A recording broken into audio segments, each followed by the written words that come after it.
Hi, welcome once again.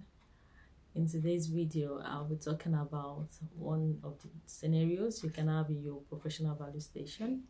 So I'm going to be talking about confidentiality.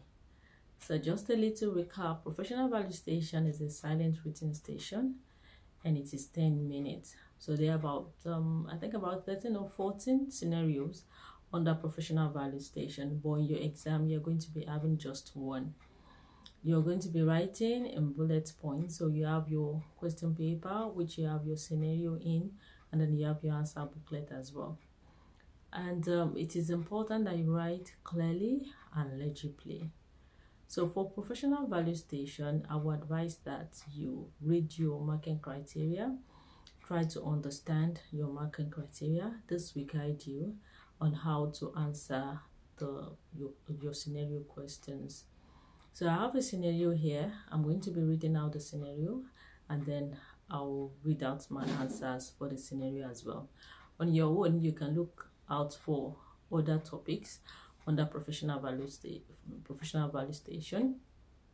Come up with your answers and then you can post them if you want. Okay, so let's read out our scenario. So you are a registered nurse in care of Mrs. Sandra, who has just been diagnosed of lung cancer. She told you her partner is coming soon and she doesn't want him to know about the diagnosis. The partner is on the ward now and is asking you for an update on his wife's condition.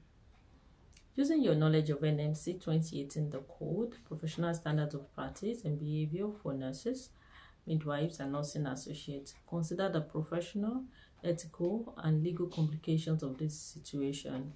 Please summarize the actions you will take in a number of bullet points.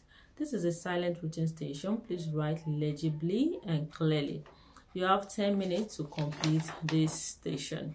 So we have this scenario of Mrs. Sandra, just been diagnosed with lung cancer, and she has told you that she doesn't want the husband to know about this. Reasons best known to her. All right, but of course, you know it is your professional duty to respect your patient's privacy and confidentiality. So no matter what it is, you still have to respect your patient's privacy and confidentiality. So how are we going to answer this scenario? The first thing is what I've just said, that you have to acknowledge that you hold that privacy and confidentiality you owe your patient. Okay, and then another thing that you may want to think of is you may want to know, why is it that Mrs. Sandra doesn't want her husband to know? Okay, is this something that you can help her with? Now, let us see how we are going to put it down. So the first one is, I'll provide reassurance to Sandra that it is my professional responsibility to respect patients' rights to privacy and confidentiality in all aspects of care, and I'll also act with honesty and integrity. This links to duty of candor, of course. Duty of candor is all about you being honest with your patients, isn't it? Okay, so that will be the first point. And the next one is, I will explore Sandra's reasons for withholding diagnosis and prognosis from our partner. Like I said, you may want to know, why is it that she doesn't want the partner to know? The third one is, I will offer support and time to facilitate discussion between Sandra and her husband, but respecting her decision linked to duty of candor and confidentiality. You know, this is going to be a hard time for the two of them. So as a professional, you have to offer support for the two of them. And then the next one is, I will document Sandra's wishes regarding the diagnosis and information sharing in our notes. Okay, so documentation, of course, we all know it is very important. If it's not documented, then it is not done. Okay, and then the next one is, I will acknowledge our husband's consent and feelings, acting with care and compassion. But we explain that I need to respect the patient's right to privacy and confidentiality in all aspects.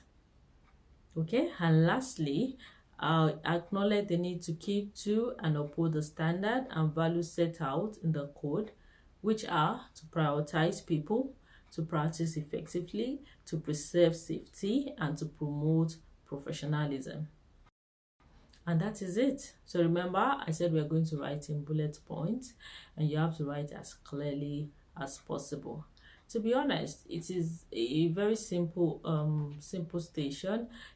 Most of the, in fact, all of the topics on that professional value station are relatable. It is easier when you read your marking criteria, okay, and you understand it, and then you'll be able to know how to put it down in your exam. Okay, so I wish you all the best, and don't forget to share, to comment, and if there's any other thing that you want us to discuss in professional value station, you can drop it in the comment section as well.